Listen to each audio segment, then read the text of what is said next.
अरे अड्डे फोटोग्राफर ए सिर पकड़ यार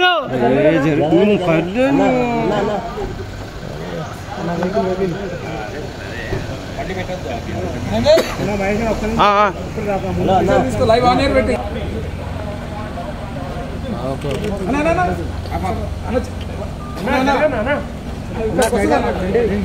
अरे अरे अरे अरे अरे अना हेलो हेलो हेलो अना को लो इसको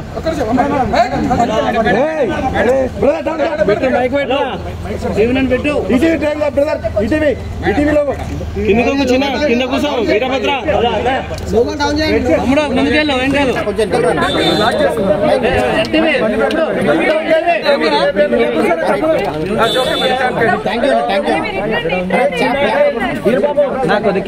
పండగ వస్తేనో ఏదైనా పెళ్ళి వస్తేనో వాళ్ళకు ఒక కేక్ పంపిస్తే ఆన్ అ ఫ్రెండ్లీ నోట్ పర్సనల్గా బిటర్నెస్ ఉండకూడదు, అందరం ఫ్రెండ్లీగా ప్రజల కోసం పని చేయాలి అన్నది కాన్సెప్ట్.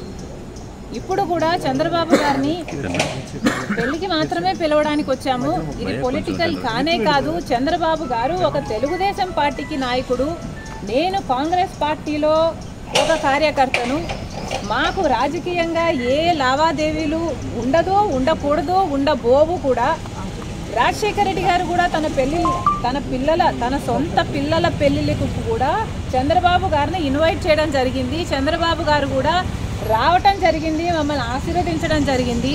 ఇదేమీ వింత కాదు, విచిత్రం కాదు. సో దీన్ని ఒక ఫ్రెండ్లీ ఎన్వైరన్మెంట్తో చూస్తే అందరికీ రాజకీయాల్లో షర్మిల పాత్ర ఉండబోదా? కాంగ్రెస్ పార్టీలో మనం పెట్టుకున్న తర్వాత కాంగ్రెస్ పార్టీ ఏ బాధ్యతలు అప్పగించినా ఆ బాధ్యతలు నేను నమ్మకంగా చేస్తానని ఆ రోజు చెప్పాను, ఈ రోజు చెప్పాను. మేడం ఫ్రెండ్లీ రాజకీయాలు మేడం మీరు ఫ్రెండ్లీ రాజకీయాలు కోరుతున్నారు. ఇప్పుడు అంతా ఫ్రెండ్లీ రాజకీయం ఉందా మేడం? ఒకవైపు మీ సోదరుడితో చంద్రబాబు నాయుడుకి వైరం ఉంది, మీరేమో రాజకీయాలు అలా ఉండకూడదు అంటున్నారు. ఎట్లా మేడం? Not condoning anything. ఇలా ఉన్నాయి రాజకీయాలు అని నేను మీకు చెప్పనవసరం లేదు, మీ అందరు కూడా చూస్తున్నారు. కానీ ఫ్రెండ్లీగా ఉండాలి. మనం అందరము కూడా ప్రజల కోసం ఉన్నాం. ఏ వేదిక అన్నది ప్రజలకు తెలుసు. ఏ ప్లాట్ఫామ్ని మనం ఎంచుకున్నా, ఏ పార్టీని మనం ఎంచుకున్నా ఉన్నది మాత్రం ప్రజల కోసం. సో ప్రజల కోసం నమ్మకంగా పనిచేద్దాం. పార్టీలు ఉన్నది, లీడర్లు ఉన్నది ప్రజల కోసం, స్వార్థం కోసం కాదు అన్నది నాది. చంద్రబాబు నాయుడు రాజశేఖర రెడ్డి గారి మనవడు వైఎస్ రాజారెడ్డి గారి పెళ్లి జరుగుతున్న సందర్భంలో చాలా మంది ఇన్వైట్ చేస్తున్న రాజకీయ నాయకుల్ని, అందులో భాగంగానే చంద్రబాబు గారిని కూడా పెళ్లికొచ్చి వాళ్ళని ఆశీర్వదించాలని కోరడం జరిగింది.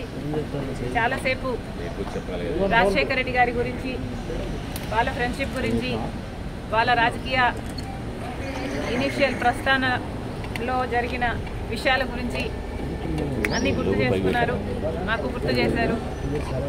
చాలాసేపు మాట్లాడాం, చాలా సంతోషం అనిపించింది. వచ్చి ఆశీర్వదిస్తామని మాటించారు.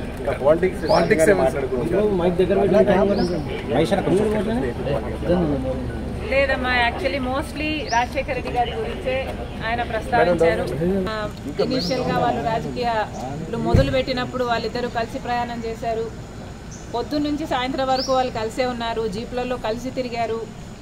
ఇలాంటివన్నీ ఢిల్లీకి వెళ్ళారు. అప్పుడు చీఫ్ మినిస్టర్కి వాళ్ళిద్దరు కలిసి చేసిన ప్రయత్నాలు అయితేనేమి, ఇలాంటివన్నీ చెప్పుకుంటూ వచ్చారు. మేడం కాంగ్రెస్ పార్టీలో మీ పాత్ర ఎలా ఉండబోతుంది? మీకు ఎటువంటి పదవి మీరు అనుకుంటున్నారు వస్తుందని చెప్పి వాళ్ళు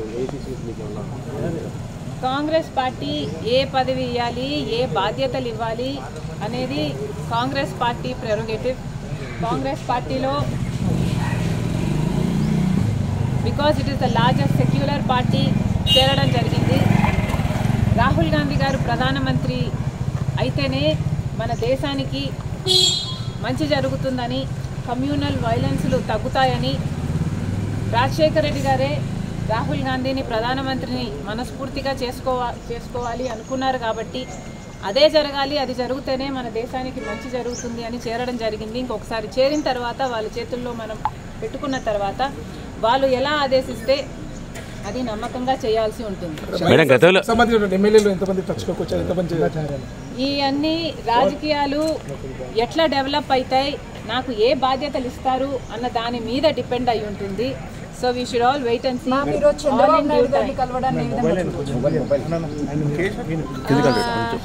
చంద్రబాబు గారిని చూడడాన్ని ఏ విధంగా కలవడం ఏ విధంగా చూడొచ్చు అంటే, మామూలుగానే ఒక ఫ్రెండ్లీ ఎన్వైరన్మెంట్లో అందరం చూస్తే బాగుంటుంది. నేను లోకేష్ గారు ఒక ట్వీట్ నాకు రిప్లై చేశారు. ఆ సందర్భాన్ని కూడా రాజకీయంగా చూడకండి. చంద్రబాబు గారికి ఒక క్రిస్మస్ కేక్ మాత్రమే పంపడం జరిగింది. ఒక కేకే కదండి, ఆ కేక్ క్రిస్మస్ కేక్. అంటే మేడం ఇప్పుడు మేడం ఈ చర్చ అంటే ఏంటంటే, లెట్ మీ ఫినిష్. ఆ కేక్ కూడా మేము ఒక చంద్రబాబు గారికే పంపలేదు, ఇక్కడ కేటీఆర్ గారికి, కవిత గారికి, హరీష్ రావు గారికి, ఇట్లాంటి వాళ్ళకు కూడా పంపడం జరిగింది. యాక్చువల్లీ ద బ్యాక్గ్రౌండ్ ఈస్, రాజకీయాలు అన్నది జీవితాలు కాదు, రాజకీయం అన్నది మా ప్రొఫెషన్. మేము ప్రజల కోసం చేస్తున్న ఒక సర్వీస్. ఆ క్రమంలో మేమందరము ఒకరిని ఒకరు మాటలు అనుకుంటుంటాం. మేము రాజకీయ ప్రత్యర్థులం కాబట్టి అనుకోవాల్సి వస్తుంది, అనాల్సి వస్తుంది. అలాంటి బిటర్నెస్